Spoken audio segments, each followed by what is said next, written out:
Magandang araw sa mga kapasta natin dyan. Naway pagpalain kayo at ang inyong pamilya ng Diyos sa langit. Kayla ang pangalan ko.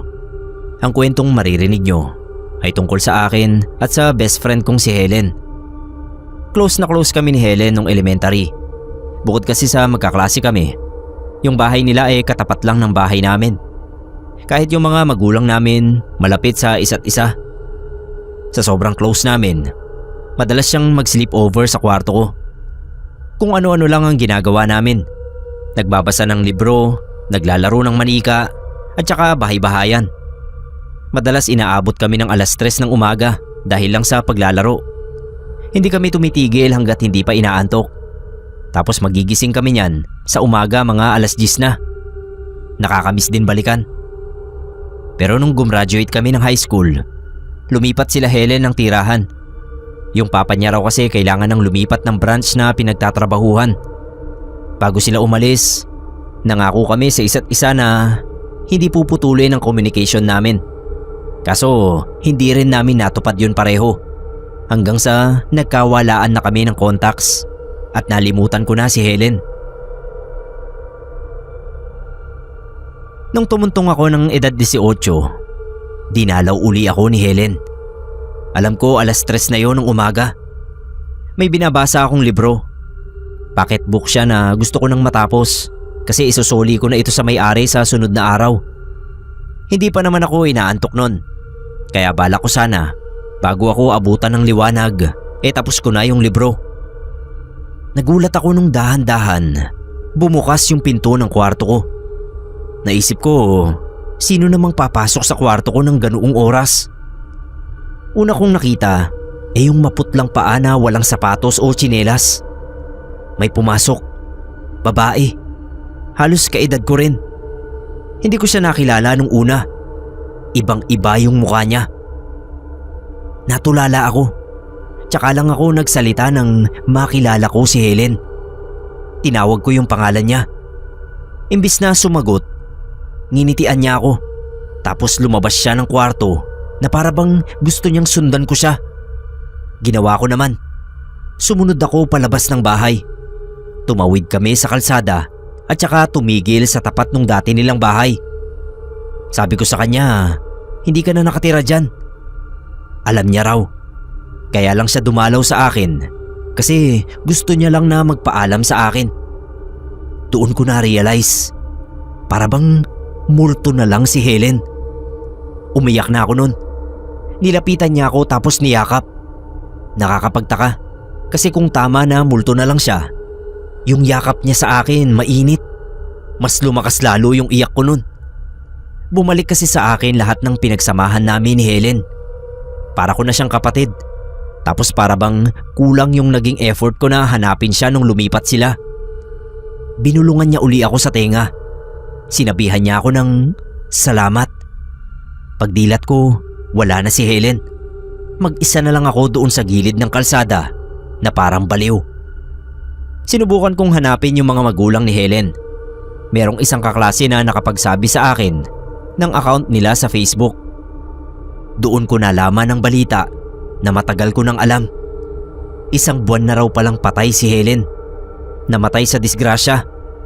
Nakasakay daw kasi ito sa motor ng boyfriend niya nang araruhin sila ng nagmamadaling bus sa highway. Nabalita pa nga raw sa TV, kaso hindi ko na pinanood. Nangako ako kay tita na kapag nakaipon ay pupuntahan ko sila at dadalawin ko yung puntod kung saan nakalibing si Helen.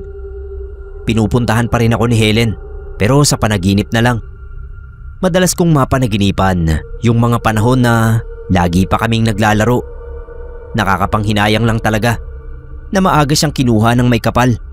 Hindi man lang kami nabigyan ng pagkakataon na magkita muli nung buhay pa siya.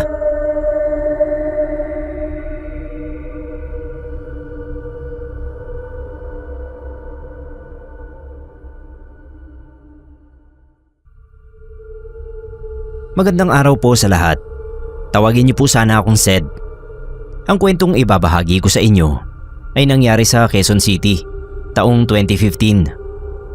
Buntis noon yung ex live-in partner ko nung kumuha kami ng makakasama sa bahay. Sa BPO company kasi ako nagtatrabaho. At syempre pa ay panggabi ako. Yung ex ko na tawagin na lang nating Kara ay nagtatrabaho rin pero home-based dahil mga party favors and souvenirs ang ginagawa niya. Kailangan din nga niya ng makakatulong para sa business niya at magtitingin-tingin sa kanya kapag nasa trabaho ako. May nakuha naman kaming mapagkakatiwalaan, si Agnes, na anak lang ng kapitbahay namin. Tinuruan ni Kara ng mga gagawin sa bahay si Agnes, pati na rin ang minsang pagtulong sa mga ginagawa niyang souvenirs at iba pang anik-anik. Minsan daw ay nakatuwaan ni Agnes na ituloy ang ginagawa nilang birthday invitation card. Tutupiin lang naman daw at ilalagay sa sobre. Kaya pinilit niyang tapusin kahit na napakarami noon dahil pang 18th birthday. Inabot na raw ng 3:00 ng madaling araw si Agnes pero sige pa rin sa pagtutupi. Hanggang sa makaramdam daw ito ng kilabot sa bandang likuran. Paglingon ni Agnes ay may nakita siyang kamay na nakakapit sa bakal ng bintana. Agad daw yung nawala nung mapalingon siya. Sa takot ni Agnes ay tinigilan na niya yung mga ginagawa niya at sinarhan ng salamin na bintana tapos ay binaba ang kortina.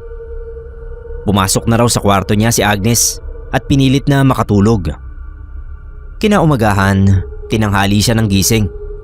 Hinayaan na lang ni Kara dahil nakita nga na pinagpuyatan yung mga card. Pagdating ko mga bandang 9:00, natutulog pa rin si Agnes. Kako ay gisingin na ni Kara. Nung magising nga siya, tsaka siya nagkwento sa amin ng nangyari noong madaling araw. Sinabihan ko silang dalawa na huwag nang magpupuyat at siguraduhing nakakandado lahat ng pinto at bintana bago matulog. Hindi doon nagtapos ang lahat. Napadalas ang kwento ni Agnes at katagalan ay pati si Kara ay may kwento na rin tungkol sa mga nakikita at nararamdaman nila kapag gabi na. Sa palagay daw nila ay inaaswang si Kara. Nagulat ako kasi nasa syudad kami. Kung tutuusin ay hindi na nababakante yung kalsada kahit gabi. May naglalakad-lakad o bumabiyahe pa rin tapos aswang? Ano ka ako yun? Hindi na natatakot sa mga tao yung aswang? Nakita ko na lang na may mga asin at bawang na sa bawat bintana. Tapos pati sa side table namin sa kwarto may tumpok ng asin at isang buong bawang. Hirap akong maniwala na may aswang sa QC. Dahil ang paniniwala ko nga, syudad na ito. Pero isang araw ay sinubok yata ako. Masama na talaga yung pakiramdam ko noong pumasok ako. Pinilit ko lang dahil kailangan nga namin na mag-ipon para sa pagbubuntis ni Kara. Kaso hindi ko na kinaya yung hilo ko. Kaya nagpaalam ako kung pwedeng mag-early out. Pinayagan naman ako ng TL, kaya nakauwi ako ng madaling araw. Pagbaba ko ng Grab, ay saktong napatingala pa ako sa bahay para kahit papano ay mabawasan ang hilo ko. Pero hindi nabawasan dahil nawala talaga nang may makita akong hugis tao na nakadapa sa bubungan namin. Hindi ko alam yung gagawin ko nun. Gusto kong sigawan kaso baka tumakas o mayroong dalang armas. May nadampot na lang ako na kahoy kaya yun ang binato ko roon sa tao sa bubungan. At ewan ko kung dahil lang sa hilo ko. Dahil biglang para siyang nalusaw. Tapos naging uwak at lumipad palayo. Dali-dali akong pumasok sa gate at kumatok sa bahay. May susi naman ako pero hindi ko na naisip yun nun. Basta kumatok lang ako at tinawag si Kara at Agnes. Si Agnes ang nagbukas ng pinto pero hindi niya agad inalis yung chain lock at sumilip muna. Pagkakita sa akin ay tsaka niya lang inalis talaga yung chain lock. Nagising na pala sila dahil sa pagbato ko sa bubong. Natakot lang sila kaya hindi agad nag-react. Akala raw nila ay aswang na ang kumakatok sa pinto kung hindi lang ako tumawag. Nung masabi nila yung aswang ay napaisip ako kung aswang nga ba yung nakita ko dahil biglang nagpalit anyo. Kinilabutan ako. Lalo pa at kagaya ng sinabi ni Agnes ay 3:00 ko rin nakita yon sa bubungan. Iniisip ko kung gaano katagal na kaya yun doon at kung ano na ang nagawa kung hindi ko binato. Nawala yata yung sama ng pakiramdam ko dahil doon At sa halip ay naghanap ako ng iba pang pangontra sa aswang. Pinakamaganda yata yung buntot ng pagi dahil magmula nang magkaroon kami ng ganoon ay wala na raw nararamdaman sina Kara at Agnes tuwing gabi o madaling araw. Nakakatulog na sila ng maayos.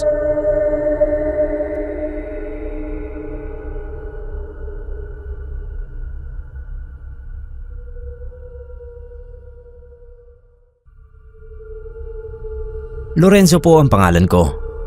Alam ko na marami sa inyo ang nakakaalam na kapag 3:00, mas malayang nakakalibot dito sa mundo natin ang iba-ibang klaseng nilalang na hindi normal. Naniniwala ako doon kasi kahit ako may na-experience din sa ganyan. Kakaputol lang nito ng malaking puno ng mangga doon sa tapat namin. Nakakaapekto kasi ito sa mga wires ng kuryente. Kapag hinahangin, minsan may naaapektuhang bahay. Baka raw makadisgrasya pa ito at pagmulan ng sunog. Nag-decide na yung elektrisyan ng barangay na tanggalin na lang yung puno ng mangga na nakaharang sa mga kable. Isa ako sa mga tumulong sa pagputol ng puno na yon.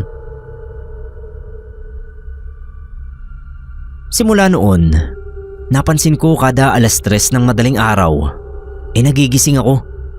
Bigla na lang akong mapapadilat. Tapos mararamdaman ko na parabang may nagmamasid sa akin sa kwarto. Ang creepy niya.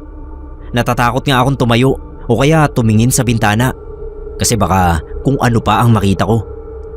Halos gabi-gabi yun na nangyayari. Minsan may mga pagkakataon na kapag nagising ako, hindi na ako makakatulog. Tuloy lagi akong puyat sa klase namin.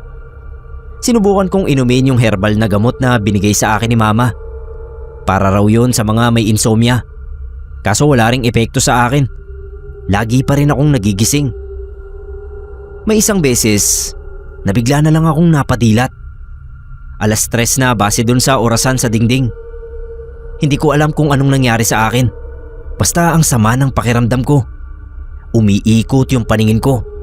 Para kung may malalang hangover.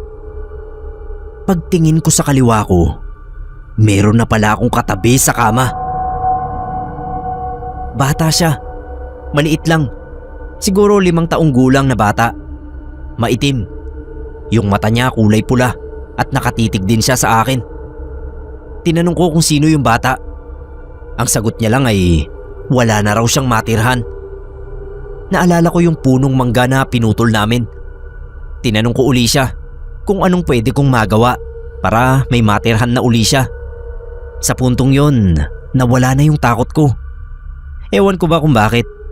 Basta ang gusto ko na lang ay matulungan yung batang engkanto na laging gumigising sa akin kapag 3:00 na. Hindi raw sila basta-basta makakapili ng puno na pwede nilang tirhan. Ang iba raw kasi rito, okupado na rin ang ibang engkanto. Malalaman mo raw yun kung pagmamasdan mo yung dahon ng puno. Kapag kumislap-kislap daw yung dahon sa liwanag ng araw, ibig sabihin may nakatira na sa punong yun. May binigay sa akin yung batang engkanto. Para siyang uling na panukat. Markahan ko raw ang puno na sa tingin ko ay hindi pa okupado ng ibang engkanto. Dapat daw ay malaki ito at hindi basta-basta mabubuwal kung sakaling may malakas na bagyo na daraan. Ginawa ko yon kinaumagahan. Sinunod ko yung sinabi niya. Tsaka ko lang nun napansin na tama nga siya. Merong mga puno na parabang kumikislap yung dahon.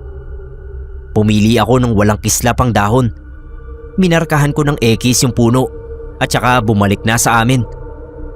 Kinagabihan, nagising uli ako. Nakatabi ko yung engkanto. Akala ko kung ano na. Gusto lang pala niya na magpasalamat dahil tinulungan ko siya na maghanap ng bagong tirahan. Huwag daw akong mag-alala kasi hindi na uli niya ako dadalawin tuwing 3:00. Tumupad naman siya ng usapan. Hindi ko na uli nakita yung batang engkanto na yon.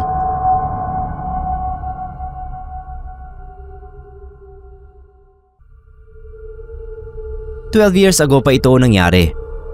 Noon po ay nag-aaral ako sa isang university rito sa Maynila. Para makatipid sa bahay, ay namasukan akong kasambahay ng isa kong schoolmate. Bali yung schoolmate ko ay anak ng isang mayamang pamilya sa South. Kilala sila dahil mga hasyendero at may ilan pa na pumasok sa politika. Itago na lang natin sa pangalang May yung schoolmate ko na yon. Mabait siya at down to earth. May yaya siya na kasama sa kondo. Pero nung malaman niya na naghahanap ako ng mapapasukan bilang kasambahay at nang may matirhan din na makakatipid, ay inoffer niya sa akin yung kondo niya. Hindi raw marunong magluto yung yaya niya, kaya ako na lang daw ang magluto para sa kanila. Tapos kailangan din daw niya ng study buddy. So yun lang ang gagawin ko sa kondo niya. Ang laking tulong talaga, Sir Neb. Tapos ang galante pa niya kaya talagang inayos ko yung trabaho ko. Maayos silang kasama, si May at yung yaya niya. Ang hindi lang maayos ay kapag inaabot ako ng madaling araw sa pag-aaral. Ilang beses kong naranasan na pagdating ng 2 AM, may maaamoy akong amoy ihi. Tapos lalong titingkad yung panghi pagpatak ng 3 AM. As in sobrang panghi na para akong nakakulong sa CR.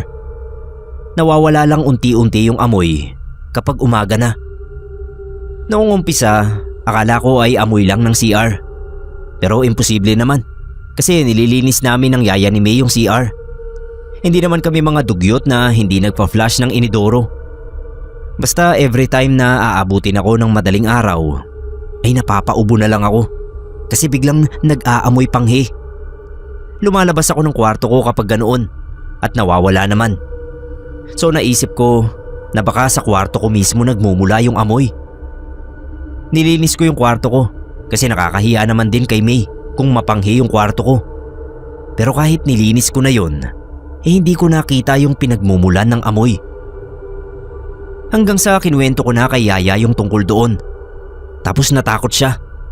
Sa pagkakaalam daw kasi niya ay nag-aamoy panghi ang isang lugar kapag may kapre o tikbalang doon. Ayoko sanang maniwala kasi ang taas kaya ng kondo ni May tapos wala namang puno sa malapit. Sabi niya hindi naman daw kailangan ng puno sa malapit para magkaroon ng maligno. Kaya raw manirahan at pumunta ng mga yon kahit saan na walang proteksyon. Doon na ako natakot at ayoko nang matulog sa kwarto ko. Nakitulog na lang ako sa kwarto ni Yaya ng gabing yon. Tapos nagkwento siya ng nagkwento ng mga katatakutan sa probinsya nila ni May. Kahit daw mayaman ng mga ito ay naniniwala rin sa kababalaghan dahil mismong lola ni May ay biktima ng kulam. Hindi ko na alam kung paano ako nakatulog ng matiwasay nun kahit nagkukwentuhan kami ng nakakatakot. Pagdating ng umaga, noong kumakain na kaming tatlo ay kinuwento ni Yaya kay May ang tungkol sa amoy mapanghi sa kwarto ko. Halatang natakot agad si May dahil ayaw na niyang makinig sa amin ni Yaya. Sabi lang niya ay wag na kaming magkwentuhan ng katatakutan dahil baka mapanaginipan niya. Kinagabihan ay doon uli ako matutulog sa kwarto ni Yaya. Pero hindi ako makatulog agad dahil niyaya ako ni May na tulungan siyang mag-aral para sa exam. Nagpunta kami sa veranda niya para doon mag-aral. Nagkukwis kami nang biglang mag-amoy panghi. Nagpalinga-linga si May sa mga katabing veranda, pati yung sa taas at baba. Pero wala kaming nakitang umiihi. Wala rin kaming narinig na lumalagasgas na ihi o ano. Basta kaming dalawa lang ang nakatambay sa veranda ng mga sandaling yun. Kinabahan ako, 3:00 na pala ng madaling araw. Niyaya ko na si May sa loob ng kwarto niya at sabi ko ay matulog na kami. Dahil yun ang sinasabi kong nag-aamoy panghi sa kwarto ko kapag inaabot ako ng madaling araw sa pag-aaral. Sa takot ni May ay ayaw niyang matulog na mag-isa. Tabihan ko raw siya. Siyempre ako naman na takot din ay pumayag. Sinaraduhan namin yung veranda niya at noong aktong isasara ko na pati yung kortina ay nakita kong may malaking kamay na lumapat sa pintong salamin. Napaatras ako at napasinghap. Kasabay noon ay may kumatok sa salamin. Nagkatinginan kami ni May at natahimik. Maya-maya ay may kumatok uli. Parang tinutok-tok lang ng dulo ng kuko yung salamin. Hindi ako makakilos. Ganoon din si May na nakaluhod na sa ibabaw ng kama at ready na yatang matulog. Napapitlag kaming dalawa nang kumalampag ang pinto na parang hinampas yun. Sa takot ko na mabasag yun, ay napatakbo na ako palabas ng kwarto. Si May ay sumigaw ng sumigaw at tumatakbo na rin palabas. Pero nakakatawa kasi nakuha pa niyang balikan yung cellphone niya sa kwarto kahit nakalabas na talaga siya. Tapos sinara niya yung pinto, sabay sumunod siya sa akin sa kwarto ni Yaya. Nagising si Yaya dahil sa ingay namin at parang nalilito pa siya sa nangyari nung magkasabay kaming nagkwento ni May. Nung magising na ng tuluyan si Yaya, ay sinabi niya na magpunta raw kami sa tapat ng Quiapo Church para makahanap ng pangontra sa kapre sa mga nagtitinda ng mga ugat-ugat doon. Hindi kami lumabas ng kwarto ni Yaya kahit na ihing-ihi na kami ni May. Lumabas lang kami noong umaga na. Naghanap nga kami ng pwedeng pantaboy sa kapre sa mga matatandang nagtitinda sa harap ng Quiapo. Tapos ang unang tanong agad sa amin ay kung sigurado daw ba kami na kapre ang nanggagambala sa amin. Baka raw ibang nilalang yun at kagalitan pa kami kapag may nilagay kaming pangontra. Basta, ang dami pang sinabi noong ali, kaya hinayaan na lang namin na si Yaya ang makipag-usap dahil siya yung nakakaalam ng mga kababalaghan. Bandang huli ay yung insenso na stick ang binili namin, tsaka yung insenso at kamangyan combo sana. Kaso hindi yun pwede sa kondo dahil sa smoke detectors. Bumili rin ako ng isang kakaibang pendant na pangontra daw sa lahat ng elemento, aswang, kulam at barang. Naengganyo rin si May na bumili dahil magandang accessory daw. Kinagabihan sinindi ko yung incense stick, pero doon ko sinindihan sa veranda ni May para hindi maabot ng smoke detector. Tapos yung mga pangontra naman ay nilagay ko sa kwarto ko. Kumuha ako ng mga damit at gamit, tapos ay pumunta na ako sa kwarto ni Yaya. Maaga akong nakatulog ng gabing yon at ng mga sumunod na gabi, hanggang sa kinailangan ko ulit na mag-aral dahil finals na namin. Inabot na naman ako ng madaling araw, pero kampante ako dahil nasa kwarto naman ako ni Yaya. Pero kahit pala naroon ako sa kwarto ni Yaya, ay nasundan pa rin ako ng nilalang na amoy mapanghi. Bigla ko yung naamoy pagsapit ng 3:00 ng madaling araw, kasabay ng mga mahihinang pagtuktok sa bintana. Sa kondo nga pala na yon ay yung kwarto ko lang ang walang bintana, kaya hindi ko maubos maisip kung paano pa nag-aamoy panghi roon. Anyway, ayun nga, at may tumutuktok sa bintana ni Yaya. Napalunok ako, tapos ay nilabas ko yung pendant na pangontra. Tapos nagdasal ako ng ama namin. Kinausap ko na rin yung nilalang na kung ano man siya ay sana ay tigilan na niya kami. Lalo na ako dahil natatakot na kami.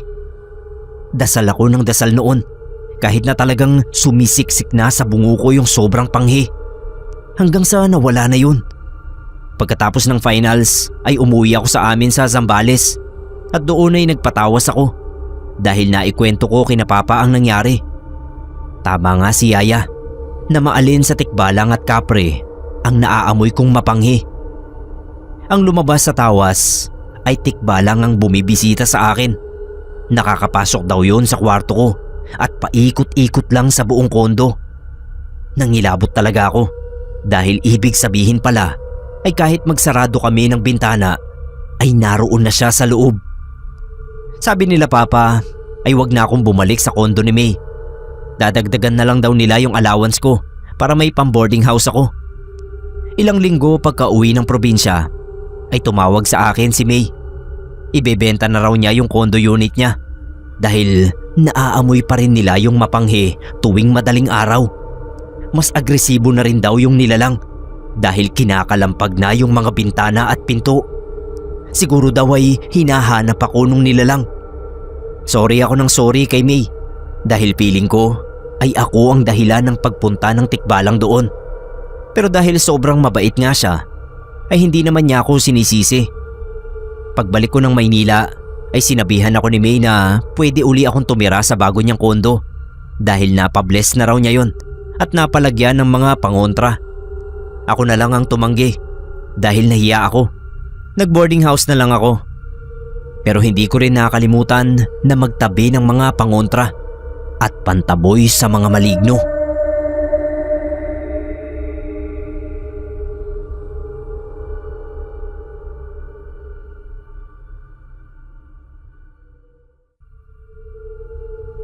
Magandang araw po. Conrad ang pangalan ko. Lagi ko kayong pinapakinggan kapag nasa biyahe ako. Ngayon ako naman ang magsasubmit ng sarili kong karanasan. Sa isang buwan usually ay 3 linggo lang ang trabaho ko. Bakante sa akin ang huling linggo ng buwan. Nung wala pa akong asawa, lagi akong nagmomotor sa kung saan saang lugar dito sa amin. Nakaka-relax para sa akin yung pagmomotor. Yun bang ako lang mag-isa habang pinagmamasda ng magandang tanawin sa paligid. Nakakalimutan ko lahat ng problema sa bahay. Nare-reset yung utak ko. Nagsisimula ako hapon kapag hindi na gaanong mainit ang araw. Sa labas na rin ako kakain yan. O-order ako ng maraming pagkain sa isang fast food. Tapos pipili ako ng lugar na pwedeng pagpwestuhan. Madalas akong abutan ng gabi sa pagmomotor. Uuwi lang ako kapag nakaramdam ng pagod o antok. Pero minsan kapag sobrang layo ko na sa amin at pagod na talaga ako, sa mga motel na ako natutulog. May isang beses na napunta ako sa di ko kilalang lugar. Yung daan ay hindi pamilyar sa akin. Alam ko naman na hindi pa ako naliligaw. Kapag bumalik ako at dire-diretso kong tinahak yung daan, alam ko makakauwi pa naman ako. Dahil na curious ako kung anong meron sa daan na yon, tumuloy-tuloy lang ako. Full tank ang motor ko, so hindi ako takot na maubusan. Halos walang kabahayan dun sa parting yon ng kalsada. Puro mga taniman ang makikita mo. Meron namang mga poste ng ilaw, pero ang layo ng pagitan nilang lahat. Bihira akong may makitang tao. Merong ilan na naglalakad sa gilid ng daan. Tumigil ako sa harap ng isang lalaki na may karga-kargang sako. Magtatanong lang sana ako. Pagbaba ko sa motor, bigla ba namang kumaripas ng takbo? Mga 6:00, tsaka ako na-realize, naliligaw na ako. Nalimutan kong tandaan kung saan ako lumiko. Tapos ayun na, parang pare-pareho na sa paningin ko ang lahat ng daan. May nadaanan akong nagtitinda ng gas. Alam niyo yung mga nakabote ng soft drinks? Halos paubos na rin kasi yung gas ng motor ko nun. Nung ibigay ko yung bayad kay Manong, nabantay nung tindahan, napansin ko na kakaiba yung hugis ng mata niya. Tapos kulay dilaw. At yung kamay niya, para bang may kaliskis. Payo sa akin ni Manong, wag na raw akong magpapaabot ng madaling araw sa lugar nila. Tinanong ko kung saan ba yung daan palabas. Pero sabi niya, hindi rin daw niya sigurado. Kasi hindi pa siya nakakalabas sa lugar nila kahit kailan.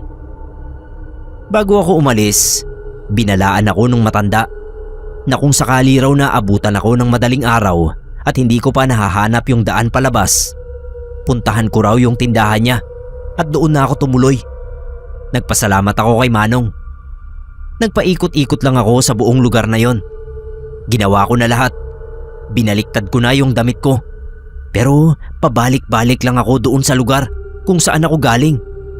Hanggang sa pagtingin ko sa relo, malapit nang mag-3:00. Hindi ko namalayan yung oras na ganoon na pala ako katagal na pabalik-balik.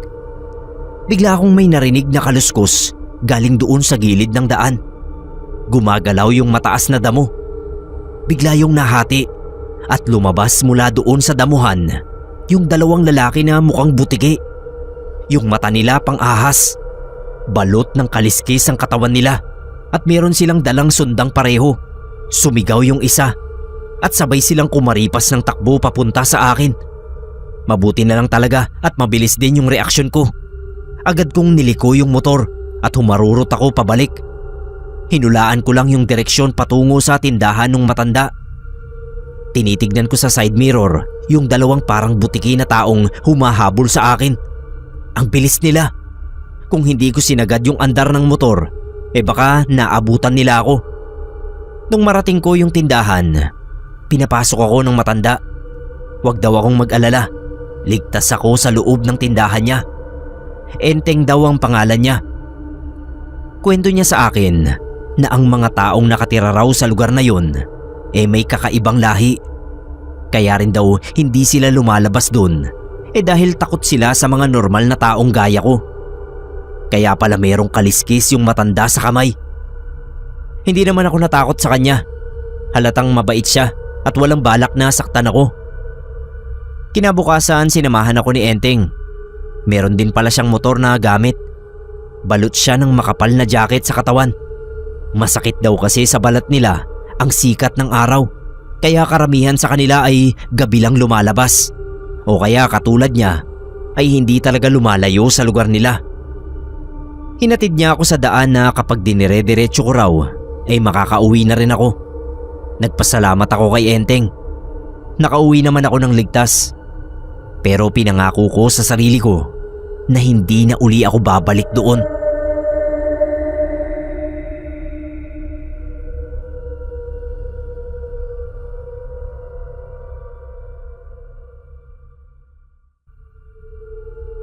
Hello po mga kapasta. Gusto ko lang mag-share ng kwento sa inyo. Ako po si Wendy. 2022 nang ma-discover ko kayo sa YouTube. At simula noon lahat ng uploads nyo pinapanood ko. Meron lang akong ilan na hindi pa napapanood kasi hindi ko gaanong type yung topic. Pero halos naman lahat ay napanood ko na. Ngayon ako naman ang magbabahagi ng kwento ko. Taong 2015 nang magtrabaho ako sa isang motel malapit dito sa amin. Bale panggabi yung shift ko. Simula 8 PM hanggang 5 AM ang trabaho ko. Akala ko nga magiging antukin ako sa trabaho. Pero sanayan lang pala ang pagpupuyat. Simula nung masanay ako sa ganitong schedule, hindi na ako nahirapan. 4 kaming empleyado ng motel sa gabi. Maraming kwento dito sa motel na sa susunod na sipagin uli ay kukwento ko rin dito sa channel. Pero ngayon ay ito na muna. May kakaiba kasi akong napansin sa may-ari nitong motel, si Madam Paula. Tuwing katapusan ng buwan, pumupunta siya dito madaling araw. May dala siyang hilaw na ulo ng baboy na nakabalot sa plastik. Maghihintay yung may-ari ng mga 3:00 ng umaga. Tsaka siya pupunta doon sa likod ng motel kung saan may malaking punong kahoy at ilalagay niya yung ulo ng baboy sa paanan ng puno. Pagkatapos nun, sasabihan niya kami na huwag pupunta doon sa likod. Kinabukasan niyan, wala na yung ulo ng baboy. Ang weird lang para sa akin. Kasi anong ibig sabihin nun? Bakit yun ginagawa ni Madam Paula? Trip lang ba niya? Or may orasyon siyang tinatapos? Tinanong ko dun sa kasama ko sa trabaho. Kahit sila raw ay wala ring ideya kung bakit ginagawa yun ni Madam. Mga 1 taon na ako sa trabaho nang magkasakit si Madam Paula. Biglaan siyang sinugod sa ospital. Bumaba raw kasi yung potassium ni Madam at bigla na lang siyang nahimatay. Sakto nung nasa ospital si Madam Paula, katapusan ng buwan. Ibig sabihin, hindi niya magagawa yung lagi niyang ginagawa tuwing katapusan. Walang maglalagay ng hilaw na ulo ng baboy sa paanan ng puno sa likod ng motel. Sunod na gabi, nakatambay kami sa may receiving area ng motel nang may malaking lalaki na nagbukas ng pinto ng motel. Pagpasok niya, biglang nagpatay-sindi yung ilaw at yung hangin sa loob bumigat. Malaki yung lalaki. Siya siguro yung pinakamalaking lalaki na nakita ko. Manipis lang yung buhok niya, maitim yung balat. Nakakatakot yung titig niya kasi walang itim yung mata niya. Tapos wala rin siyang suot na sapatos o kahit anong pansapin sa paa. Yung damit niya at suot na pang-ibaba ay kulay puti. Sobrang weird niya. Ang lakas ng pakiramdam ko noon na hindi tao yung kausap namin. Nasaan ang alay nyo? Malakas yung boses niya. Pakiramdam ko habang nagsasalita siya, mambabasag yun ng salamin. Pero hindi naman nangyari. Sinagot siya nung isa kong kasama na hindi namin alam. Imbis na sa entrance uli siya lumabas, dumiretso siya papunta sa likod. Sinundan ko. Paglabas niya sa pinto, lumabas din ako. Nagulat ako. Wala na yung malaking lalaki. Naglahong parang bula. Sinabi ko dun sa mga kasama ko, maging sila gulong-gulo sa kung sino ba yung lalaki na yon. Sunod na gabi, dinalaw kami ni Madam Paula. Magaling na raw siya. Tinanong niya sa amin kung meron bang malaking lalaki na dumalaw sa motel. Sagot namin meron. Kinuwento namin yung nangyari. Tahimik lang si Madam. Wala siyang sinasabi. Halatang natakot. Tinanong namin kung sino yon. Sagot niya lang, yun daw ang totoong may-ari ng lupa. Meron uli siyang dalang hilaw na ulo ng baboy. Dinala niya yung ulo doon sa paanan ng puno at saka umalis din. Hindi na bumalik yung lalaki na sa hula naming magkakatrabaho ay nakatira doon sa puno. Iniisip din namin na baka may kasunduan sila ni Madam Paula. Bibigyan niya ng ulo ng baboy itong nilalang na ito. Basta hahayaan lang niya ang negosyo niyang motel.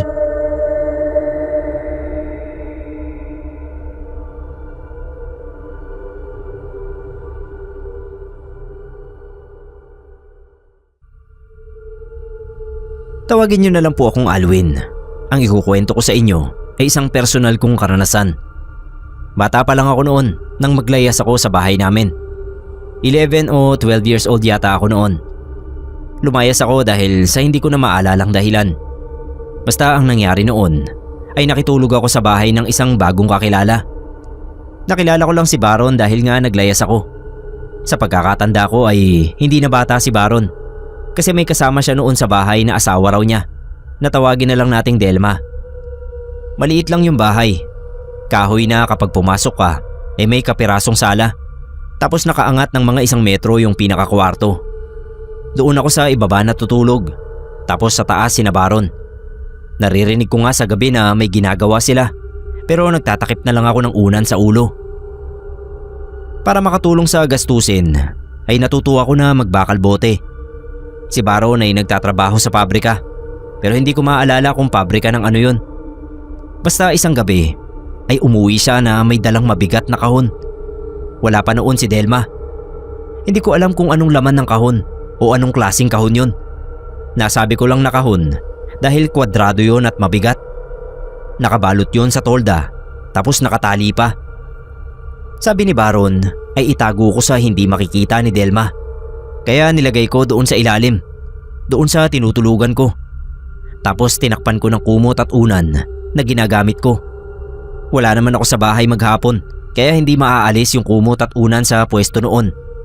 Sa gabi lang ma-expose yung kahon kapag matutulog na ako. Sa unang gabi pa lang ng kahon sa tabi ko ay binangungot na ako. Hindi ako makakilos. Sumisigaw ako pero walang sumasaklolo sa akin. Nung sa wakas ay magawa kong ibaling yung ulo ko, ay isang pugot na ulo ang nakita ko. Hindi ko alam kung bakit ako nagising noon. Pero hingal na hingal ako. Pagkita ko sa orasan, ay 3:00 pa lang ng madaling araw. Hindi na ako nakatulog noon dahil sa sobrang takot. Sa ikalawang gabi ng kahon sa tabi ko, ay binangungot na naman ako. Nakita ko na naman yung pugot na ulo. Pero sa pagkakataong yun, ay namamaga na yun at parang naaagnas na. Paggising ko ay nakaharap na pala ako roon sa kahon at may naaamoy akong hindi maganda na nagmumula roon. Napabangon ako nang wala sa oras. 3:00 uli yun ng madaling araw. Sa mura kong edad noon ay kinukutuban na ako ng hindi maganda. Laki ako sa kalye. Kaya masasabi kong mulat na rin ako sa mga karahasan ng buhay. Sa ikatlong gabi ng kahon ay hindi na talaga ako nakatulog. Maging sina Baron at Delma ay hindi na rin nakatulog. May umaalingasaw na bulok sa bahay. Sabi si Baron kay Delma na sa umaga na lang namin hahanapin yung nabubulok na amoy. Pero ayaw niyang pumayag. Sinundan niya talaga yung amoy bulok. Hanggang sa matuntun niya yon sa kahon na pinatago sa akin ni Baron. Nung hihilahin na ni Delma yung kahon, ay pinigilan niya ito. Nagtalo sila at ako naman ay lalong naghinala kay Baron. Kaya hindi ko na napigilang sumabat. Sabi ko ay aalis na muna ako. Napatingin sa akin si Baron at yung itsura niya ay parang naghihinala sa akin. Bigla siyang nagtanong kung binuksan ko raw ba yung kahon. Siyempre sabi ko hindi. Kaso hindi siya naniwala. Inatake niya ako. Nanlaban ako pero wala akong magawa sa lakas niya. Yun pala ay ginulpi lang ako ni Baron para mawala yung atensyon sa kanya ni Delma. Dahil nang mapahiga na ako, nagtatakbo siya palabas. Si Delma naman ay hinila na nga yung kahon at halos masuka kami nang may kumatas na maitim na likido mula sa ilalim noon. Nagsisigaw si Delma kaya nagpuntahan yung mga kapitbahay at nag-usisa. Sir Neb, nang buksan ng kahon ay nalaman namin na chop-chop na bangkay pala ang laman noon. Yung pugot na ulo ay yun mismong napapanaginipan ko. Isipin mo naman na 2 gabi kong katabi yun. Hanggang ngayon ay kinikilabutan ako kapag naaalala ko yun.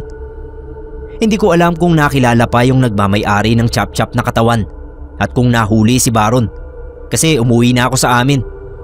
Ang isang malaking misteryo para sa akin noon, bakit kaya inuwi ni Baron yung bangkay imbis na itapon o ilibing kung saan?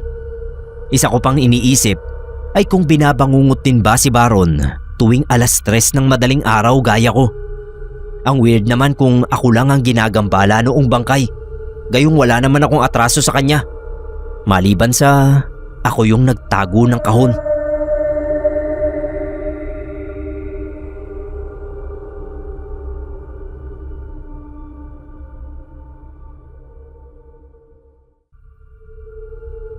Ako nga pala si Vino.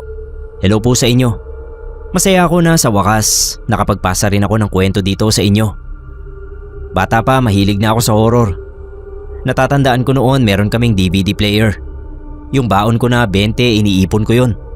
Kapag linggo kung kailan nagsisimba kami, ginagamit ko yung naipon kong pera para bumili ng mga piratang DVD sa bangketa. Puro mga horror movies yung binibili ko.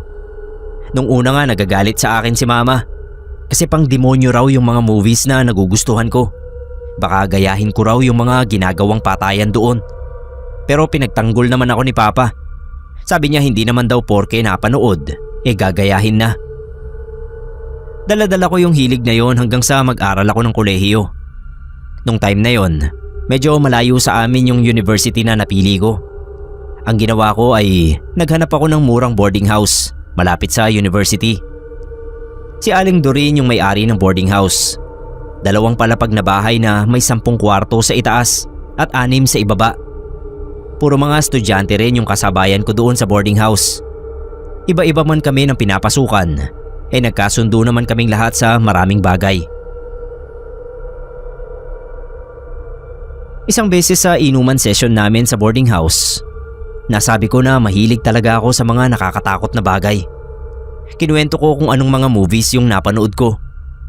Lumalim ang usapan namin tungkol sa horror hanggang sa umabot sa mga totoong experience.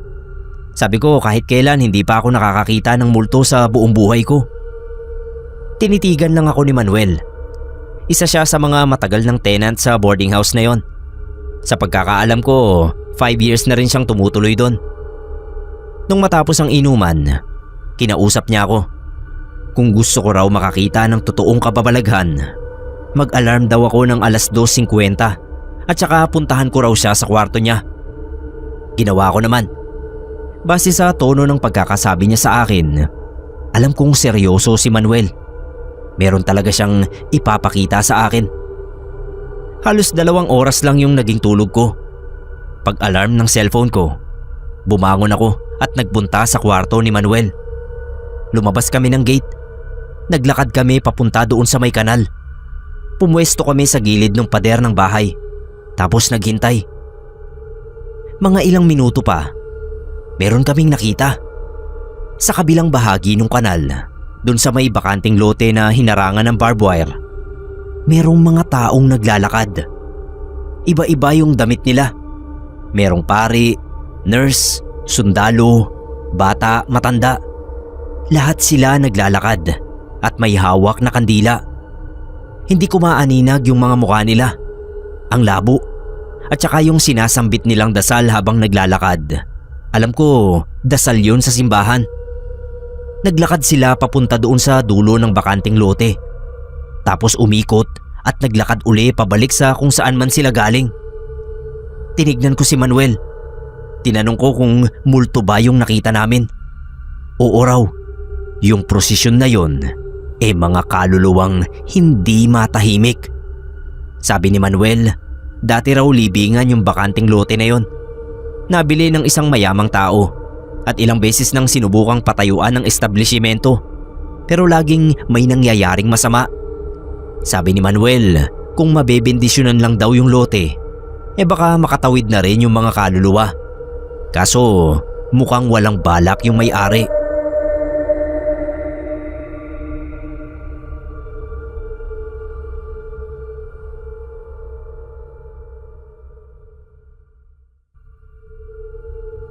Sir Nebrect, ang kwento na po ito.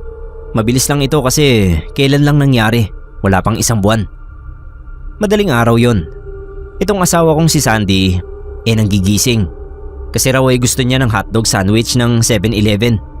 Di sabi ko pumunta kami. Ayaw naman niya kasi may tinatapos siyang K-drama sa Netflix. 2:30 na yon.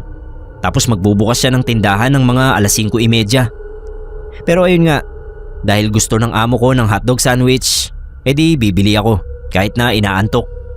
Naghilamos lang ako noon ng malamig na tubig. Tapos nag-jacket at nag-bike na papunta sa kanto. Tahimik naman dito sa lugar namin at hindi delikado na lumabas ng 10 oras ng gabi. Pagdating sa 7-Eleven ay hinabilin ko na lang sa guard yung bike ko. Tapos pumasok na ako. Medyo matagal pa ako kasi kung ano-ano pa ang dinampot ko. Nag-chat pa ako kay Sandy at tinanong siya kung may gusto pa siyang ipabili. Pero hindi siya nag-reply kaya nagbayad na lang ako. Tapos ay lumabas na. Bago ako sumakay ng bike ay tinignan ko pa kung nag-reply si Sandy pero wala talaga. Doon ko nakita na 3:00 na pala. Binilisan ko na yung pedal kahit isang kamay lang ang nakahawak sa bike. Pagliko ko uli sa kanto, may kamuntik na akong mabangga. Isang matandang lalaki na parang taong grasa. Nagsorry ako syempre. "Ano? Ganun na lang yon?" sabi ni Manong. Napalingon ako sa kanya. Nakatingin siya sa akin at nakangiti na parang baliw. Kumuha ako ng 20 sa coin purse ni Sandy at binigay sa matanda. Tinanggap niya yon at inamoy. Napatitig lang ako sa kanya kasi dinilaan pa niya yung barya habang inaamoy-amoy. "Pahingi pa!" sabi pa nito at sinahod yung kamay niya. Kumuha na lang uli ako ng barya at binigay sa kanya. Ganoon din. Inaamoy-amoy niya tapos dinilaan. Nawirduhan na ako kaya pumidal na ako. Malapit na ako sa bahay nang biglang sumulpot si Manong sa tabi ko. Tumatakbo siya at sinasabayan ng pedal ko. Sabi ba naman, "Nakatikim ka na ba ng atay? Masarap ang atay!" Hindi ko na siya pinansin at binilisan pang lalo ang pedal. Pero kahit anong bilis ng pedal ko ay nasasabayan niya ako. Natakot na ako noon pero hindi ko pa rin pinapansin yung matanda. "Masarap ang atay, pero mas masarap ang sanggol!" sabi uli niya. Doon na ako nagsalita. "In Jesus' name, deliver me from evil. In Jesus' name." Bigla siyang tumigil sa pagsabay sa akin. Tapos parang may itim na anino na sumalubong sa akin at lumampas. Saktong paghinto ko sa gate ng bahay namin ay napalingon ako roon sa matandang lalaki. At napansin kong may kasama na siyang babae yata na nakasuot ng mahabang bestida. Nakatingin lang sila sa akin. Abot-abot na yung kaba ko noon. Kaya pagpasok ko sa gate ay kinandado ko yung mabuti. Bago ako pumasok sa bahay ay nagpalinga-linga muna ako dahil baka sumampa na pala sila sa bakod. Sinigurado kong nakalakang kabahayan bago ako pumasok sa kwarto. Nadatnan ko si Sandy na nakasiksik sa gilid ng kama na parang nagtatago at takot na takot. Kaagad ko siyang nilapitan at tinanong kung anong nangyari. Sabi ni Sandy, may tawag daw ng tawag sa labas ng gate. Kaboses ko raw. Pagsilip niya ay nakita niya ako sa labas at pinapabuksan ko raw yung gate sa kanya. Bubuksan nga raw sana niya, kaso naaalala niya na may susi naman ako. At noong binuksan niya yung ilaw sa may terrace para maaninag na mabuti yung nasa labas, para siyang namalikmata. matandang babae raw ang tingin niya sa taong nasa gate. Pero naging ako uli. Doon na siya natakot kaya sinarado niya uli yung pinto at nagtago sa banyo. Naalala niyang tawagan ako kaya pumasok siya sa kwarto. Pero narinig niya na may nagbukas ng pinto. Akala raw niya ay nakapasok na sa bahay yung tao sa labas kaya nanahimik siya. Nagulat pa raw siya nung pumasok ako sa kwarto. Pero nasiguro naman niya na ako na talaga yon. Sir Neb, hinala ko ay magkasabwat yung matandang lalaking sumunod sa akin at yung nakita ni Sandy na gumaya sa akin. Feeling ko aswang sila. Lalo pa at katatapos lang magpiti ni Sandy at nalaman namin na buntis siya. Siguro ay sinadya nila na habul-habulin ako noong matandang lalaki para yung kasama naman niya ang aatake kay Sandy kung sakali. Muntikan na kami ng mga sandaling yon. Salamat na lang talaga sa Diyos at nakaligtas pa rin kami.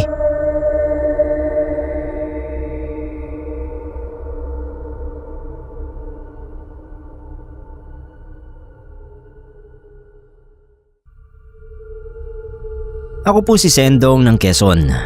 Isang kababalaghan po ang naranasan ko noong 12 anyos ako.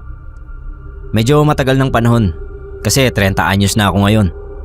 Pero hindi ko malimutan kaya lagi ko pa rin naikukwento kung kani-kanino. Ngayon lang din ako nagkalakas ng loob na ibahagi rin sa social media gaya ng YouTube. Kaya sana po ay maisali ang kwento ko. Bata pa lang ako ay alam ko na ang mama at papa ko ay hindi na magkasundo kaya naghiwalay. 12 nga ako noon. Sabi ni mama may ibang babae raw si papa. Sabi naman ni papa hindi na niya kasi makaya ang ugali ni mama kaya naghanap na siya ng iba. Naririnig ko lang yon sa mismong pagtatalo nila kahit nasa harapan ko. Kay mama ako napunta. Dinala niya ako sa Quezon habang si papa at ang lola kong lagi kong kasama ay naiwan sa Samar. Sobrang lungkot ko nun kasi laking lola ako.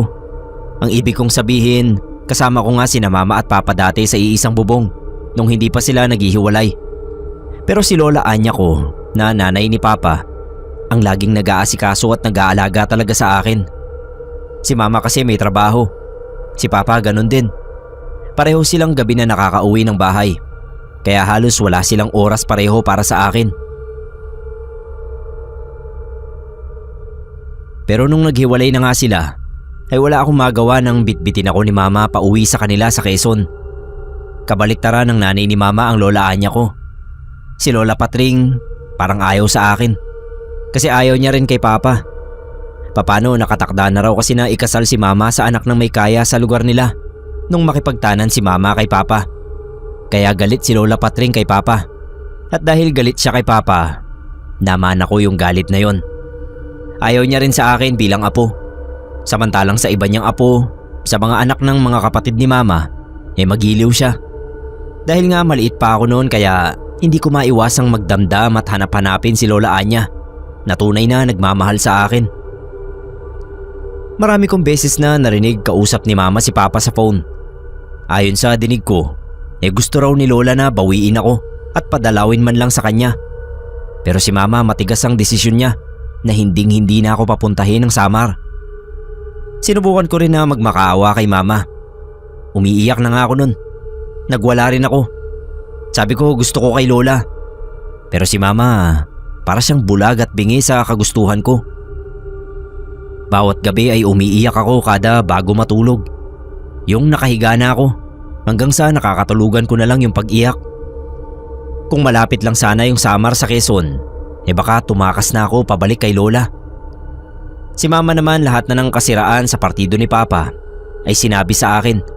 Makumbinsi lang ako na hindi na ako dapat bumalik ron. Tulad nung kumakain kami ng hapunan at nabanggit ko na masarap magluto si Lola ng sinigang na hipon.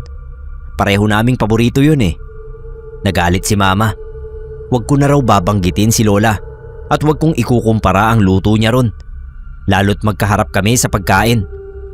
Dahil nawawalan siya ng gana. Sabi pa niya, mangkukulam ang Lola Anya ko. Kaya raw masarap magluto ay dahil nilalagyan niya ng panggayuma ang mga lutuin niya para masarapan ang lahat ng kakain at lumapit ang loob sa kanya. Sabi ko kay mama hindi mangkukulam si Lola Anya. Pero giniit niya sa akin na mangkukulam daw talaga. Bakit marunong pa raw ako sa kanya? Siya yung nakakaalam ng tunay na pagkatao ng lahi ni Papa. Sa galit nga niya sa akin ay hindi na niya tinuloy ang pagkain. Iniwan niya ako sa mesa. Ang lola Patring ko naman, masama rin ang tingin sa akin. Pero hindi siya kumibo. Lumipas pa yung mga araw na nangungulila pa rin ako kay Lola Anya. Hinahanap-hanap ko pa rin yung pag-aalaga niya sa akin na ibang-iba kaysa sa pag-aalaga ni Mama. Si Mama kasi trabaho pa rin ang priority. Ang sinasabi ng iba para rin naman daw sa akin kaya nagtatrabaho si Mama para sa kinabukasan ko na hindi makayang ibigay ni Papa. Pero ewan ko ba? Basta sa murang isip ay hindi ko maintindihan si Mama. Ang alam ko lang, mas malapit ang loob ko kay Lola. Hanggang sa may nakarating sa aming balita na nagkasakit daw si Lola Anya. Malubha at gusto raw akong makita sa huling sandali. Narinig kong nag-uusap sina Mama at Lola Patring. Kinukumbinsi ni Lola Patring si Mama na iuwi ako ng Samar. Total naman ay mukhang malapit na raw si Lola Anya. Mas matanda kasi si Lola Anya kay Lola Patring. 87 na ang Lola Anya ko at si Lola Patring naman ay 70 pa lang. Pero si Mama, napakatigas ng puso niya. Ayaw niya akong payagan. Ang huli kong narinig na sinabi niya ay manigas man sila ron, hinding-hindi nila makikita ang anak ko. Kaya kinagulat ko. Nang sunod na araw ay sabihan ako ni Mama na mag-impake at makikipaglibing daw kami kay Lola Anya. Hindi ko alam kung anong mararamdaman ko kasi ang akala ko may sakit lang si Lola. Pero ngayon at sabi ni Mama, makikipaglibing daw kami. Ibig sabihin, patay na ang lola ko. Hindi ako makapaniwala. Para akong tinulos na kandila sa kinatatayuan ko. Pakiramdam ko ay unti-unti akong natutunaw. Hindi ako makagalaw. Ready na sana akong bumalik sa Samar. Ang kaso, hindi pa rin kami natuloy. Dahil sabi ni Mama, hindi siya pinayagan ng boss niya na mag-leave. Kakalipat lang kasi niya sa branch na yon.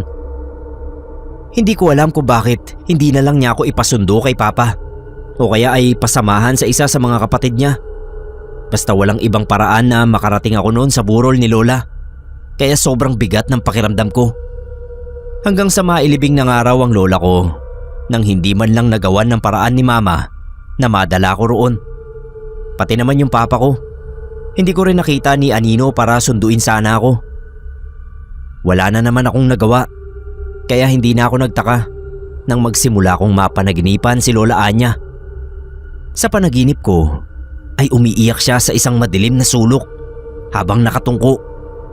Ako naman ay unti-unti ang paghakbang palapit sa kanya. Magkahalo yung emosyon ko nun. Awa, pananabik, at nandoon din ang takot. Kasi yung lugar na kinaroroonan namin sa panaginip ko talagang nakakatakot. Sa sobrang dilim ay hindi ko mawari kung nasa loob ba kami ng isang bahay o nasa labas. Wala kasi talaga akong makitang iba sa paligid kundi kadiliman. Nung malapitan ko si Lola sa sulok, gusto ko siyang yakapin. Pero nung gagawin ko na yun, bigla naman siyang nag-angat ng ulo sa akin. Napaatras ako dahil ibang Lola Anya ang nakita ko. Alam kong siya yun. Nag-iba nga lang ng konti ang mukha niya. Naging nakakatakot. Mabangis. Nanlilisik ang mga mata na parabang gusto akong sakmalin. Sumigaw ako ng sumigaw habang tinatangka kong takasan ng nakakatakot na anyo ni Lola. Pero hinabol niya ako at naabutan. Nung maabutan niya ako, bigla niya akong niyakap. Kaya nagtaka ako at saglit na nabawasan yung takot ko. Kaso naramdaman ko na yung yakap niya ay pahigpit ng pahigpit. Yung tipong hindi na ako makahinga, kaya kumawala ako. Sinabi ko sa kanya na tama na. Umiiyak na ako noon sa panaginip ko. Kahit anong pagpupumiglas ko, ay hindi ako makawala sa mahigpit na yakap ni Lola Anya. Doon na ako nagising. Si Mama ang gumising sa akin. Niyuyugyug niya ako. Pagdilat ko nga ay hindi pa ako nakagalaw agad. Binangon ako ni Mama. Sinandal yung likod ko sa ulunan ng kama at pinainom ako ng tubig.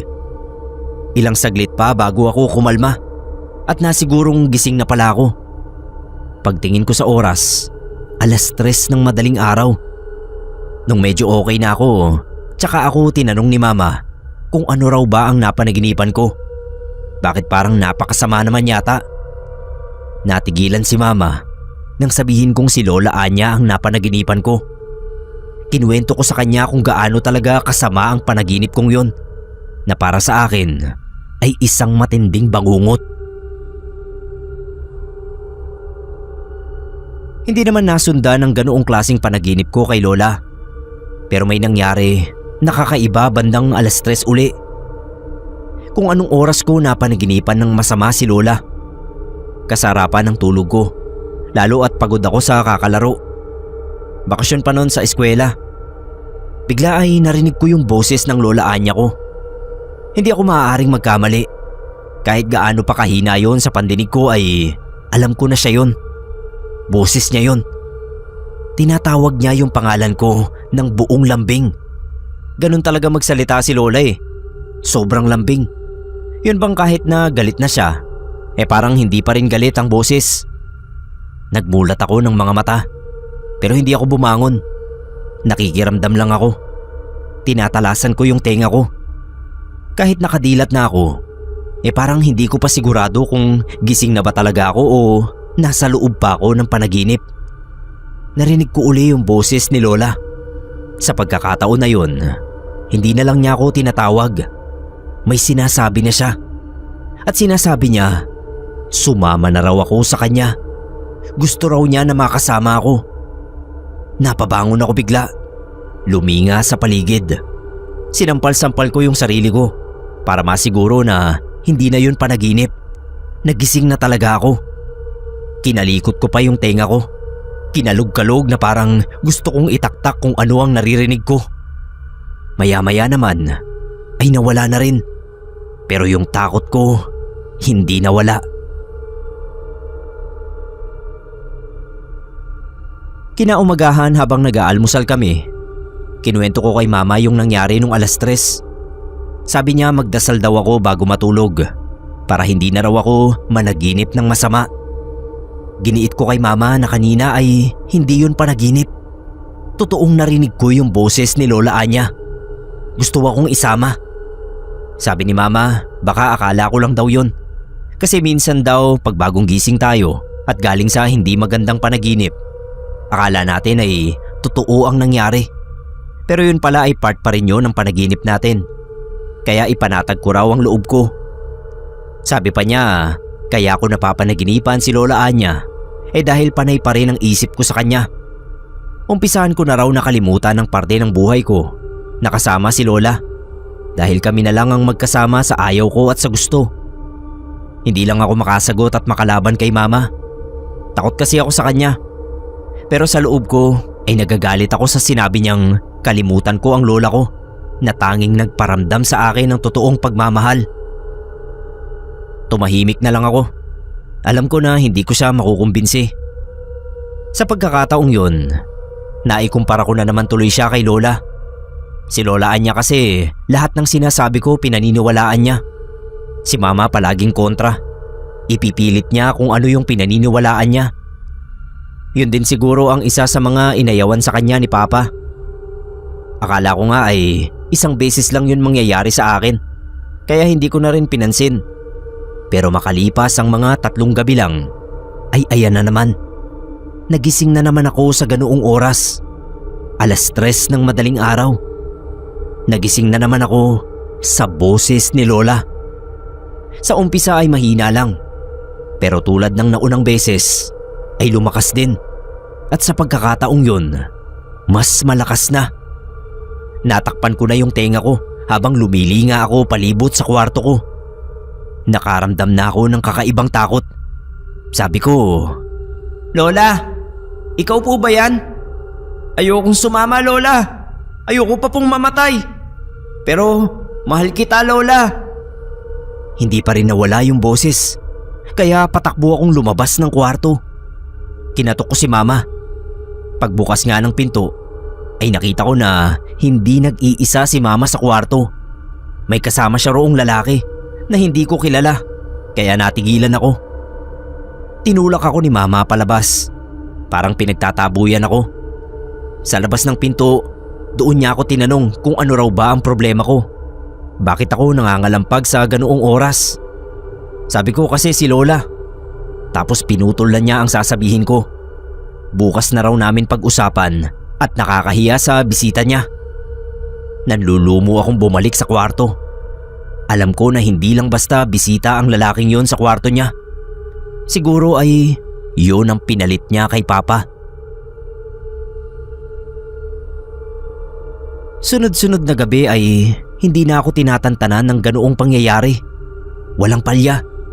Saktong 3:00 ng madaling araw ay naririnig ko ang bahaw na boses ng lola ko na tinatawag ako at pinipilit na sumama sa kanya. Yung boses niya parang nanggagaling sa malalim na balon. Nakakapangilabot kaya hindi ko maiwasan na matakot. Kahit anong takip ko sa tenga, talagang nanunuot pa rin sa pandinig ko. Umiyak na ako nun dahil sa magkahalong emosyon. Ang pagkamiss ko kay Lola at takot na rin sa kanya. Dahil din doon, kaya tumamlay ako. Hindi ako makakain at hindi makalabas ng bahay para maglaro. Hanggang sa nagkasakit na nga ako. Pinadoktor ako ni Mama. Bukod sa lagnat ay wala na silang nakita na ibang sakit ko. Gumaling ang lagnat ko dahil sa mga gamot, pero hindi yung pananamlay ko. Para akong nawawala sa sarili na bigla akong natakot sa paligid. Ganun yung pakiramdam. Yung tipong ayaw kong masinaga ng araw. Ayokong makakita ng ibang tao. Kahit si Mama hindi ko siya kinakausap, pati si Lola Patring. Basta nasa loob lang ako ng kwarto ko at halos hindi ako kumakain. Tinitikman ko lang yung dinadala nilang pagkain sa akin. Tapos ayoko na. Wala akong gana. Noon na nagsimulang mag-alala si na Mama sa akin. Yung bagong karelasyon niya na nakita ko sa kwarto niya ang nagsabi na ano raw kaya kung ipaalbularyo ako. Kasi naipadoktor na ako pero hindi ako gumaling. Baka raw albularyo ang makapagpagaling sa akin. Sinunod naman ni Mama. Dinala nila ako sa albularyong kakilala ng boyfriend ni Mama na tawagin na lang nating Tito Edu. Nang tignan ako ng albularyong si Kaponse, alam niya agad na nasa ilalim daw ako ng itim na mahika. Natakot si Mama. Tinanong niya kay Kaponse kung anong ibig sabihin nun. Hindi pa agad nasagot ng albularyo. Kailangan muna raw niyang masiguro. Tinawas niya ako habang mayat maya ang pahid sa tenga ko ng langis. Yung langis daw na yon ay may orasyon at kaya niya sa magkabilang tenga ko pinahid ay dahil doon daw dumadaan ang itim na mahika sa pandinig ko. Matapos niya akong tawasin, lumabas sa tawas ang imahe ng lola Anya ko. Isang matandang may puti at kulot na buhok. Hindi niya kilala si Lola, pero ayon sa kanya, ang tawas ay nagtataglay ng itim na mahika na siyang ginamit niya para maiparating sa akin ang gusto niyang mangyari, ang makasama ako. Nagulat pa si Kaponse nang sabihin ni Mama na patay na si Lola. Nagulat din ako na totoo palang may kapangyarihang itim ang lola ko, na isa nga siyang mangkukulam tulad ng sinabi ni Mama dati. Saglit na nag-isip ang albularyo. Maya-maya ay sinabi niya na isang paraan daw ang naiisip niyang ginawa ng lola ko, kaya gumagana pa rin ang kapangyarihan niya kahit wala na siya. Posibleng sinama sa hukay ni Lola ang larawan ko, na posibleng inorasyonan na niya bago pa siya namatay. Kaya naman nagagawa akong tawagin ni Lola mula sa kabilang buhay. Tapos ay pinayuhan niya si Mama na ipahukay ang labi ni Lola at alamin kung tama ang hinala niya.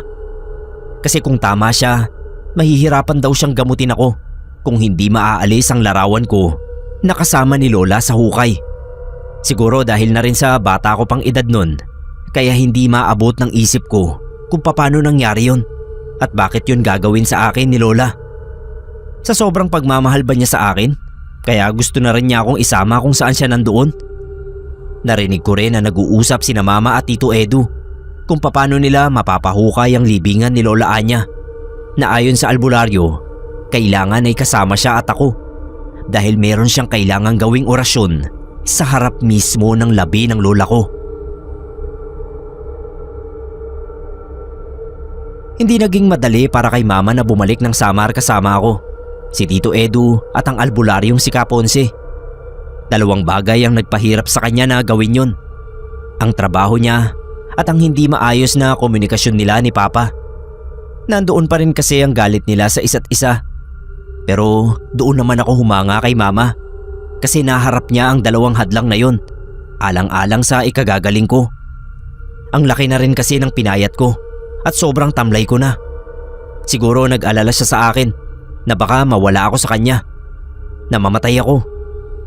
Narinig ko nga nung nasa biyahe kami, sabi ni Mama kay Tito Edu, parang kinukuha raw ako ng Lola Anya ko sa pamamagitan ng unti-unting paghila sa akin sa kamatayan. Wala na nga kasi talaga akong ganang kumain, kahit pa binibili ni Mama ang mga paborito kong pagkain. Matapos nga yung akala ko ay walang katapusang pagtatalo nila Mama at Papa, sa huli ay napapayag din namin ni Mama si Papa na buksan ang puntod ni Lola Anya. Sinabi kasi ni Mama kay Papa na kapag namatay ako, si Papa raw ang may kasalanan. Silang mag-ina at hindi raw siya mananahimik. Gagantihan niya sila kahit pa ang labi ni Lola. Para lang daw matapos na ay pumayag na nga si Papa. Nakita rin naman niya ang kalagayan ko. Baka nag-alala rin sa akin. 3:00 ng madaling araw mismo, doon kami nagpunta ng sementeryo. Yun daw ang dapat na oras kasi ganung oras ako ginagambala. Kasama rin namin si Papa. Bago hukayin ang libingan ay nag-orasyon muna yung albularyo. Nagdasal at humingi ng pahintulot sa espiritu ni Lola Anya. Parang nagsagawa muna siya ng ritual. Tapos ay tsaka nila hinukay katulong ang sepulturero ng sementeryo. Ganun na lang yung gulat naming lahat nung mabuksan ang kabaong ni Lola Anya. Hawak niya nga yung larawan ko. As in yakap. Si Papa man ay nagulat. Sabi niya imposible. Kasi nung iburol naman daw nila si Lola ay wala naman akong picture doon. Bakit naman nila ilalagay ang picture ko? E di sana nakita rin yun ng mga nakikipaglamay. Sabi naman ni Mama, posibleng ang anak na babae ni Lola Anya. Ang hipag niyang si Tita Beatriz. Siya ang naglagay ng larawan ko ron sa mga kamay ni Lola. Galit kasi yun sa kanya at posible rin na siya ang nagsasagawa ng orasyon dahil may alam din daw yun sa itim na mahika. Siyempre pinagtanggol naman ni Papa yung kapatid niya. Sabi ng albularyo, wag na nilang pagtalunan kung papano at sino ang naglagay nun doon. Ang mahalaga ay tama ang hinala niya na nandoon nga ang larawan ko sa kabaong ni Lola. Kaya nagagawang umubra sa akin ang itim na mahika. Kahit sino pa raw ang naglagay noon ay wala nang halaga. Magagawa niya akong gamutin at palayain sa itim na mahikang dumadaan sa tenga ko. Humingi ng katahimikan si Kaponse habang sinasagawa niya yung orasyon. Hawak ang larawan ko sa harap ng 12 kandila. Kailangan daw ay sakto raw sa bilang ng edad ko. Medyo matagal din ang ginawang pag-oorasyon ng albularyo. Hanggang sa maya-maya ay lumamig ang paligid. Lumakas ang hangin. Pero nakakagulat na hindi namamatay ang sindi ng mga kandila habang nagpapatuloy si Kaponse. Nung tumigil siya sa pagsambit ng orasyon, ay bigla ring huminto yung malakas na pag-ihip ng hangin. Hindi ko inaasahan, pero matapos ang orasyon ay humingi ng tawad si Mama sa labi ni Lola Anya dahil alam niya na pinagdamot niya ako sa lola ko. Nagsorry din siya kay Papa. Natuwa naman si Papa na sa kauna-unahan daw na pagkakataon ay nagpakumbaba sa kanya si Mama. Mataas daw kasi talaga yung pride ni Mama. Ako naman binigyan nila ako ng pagkakataon na makausap si Lola Anya. Basta sabihin ko lang daw ang lahat ng gusto kong sabihin dahil nasa paligid lang ang kaluluwa ng lola ko. Umiyak ako ng umiyak nun. Hindi ko napigilan yung mabigat na emosyon ko. Pero matapos kong mailabas lahat ng mga gusto kong sabihin sa lola ko, parang gumaan na rin ang pakiramdam ko. Bago kami umalis doon, nakita ko pa na nag-uusap sina Papa at Tito Edu. Mukhang nagkasundo na rin sila. Isa yon sa nakapagpagaan sa loob ko. Laking pasasalamat namin kay Kaponse. Dahil sa kanya ay nakapagpaalam ako kay Lola. Kahit sa puntod na lang niya. At gumaling nga rin ako tulad ng inaasahan nila. Hindi naman instant, pero unti-unti ay bumalik ang gana ko sa pagkain. At higit sa lahat, hindi na ako ginigising ng boses ng Lola Anya ko tuwing 3:00 ng madaling araw. Sabi pa ni Kaponse, sadyang mahiwaga ang mundo. Pero ang mga kagaya ng kapangyarihang itim ay laging may katapat na kapangyarihang puti. Palagi lang daw kaming magdasal at magtiwala para hindi manaig ang itim na mahika.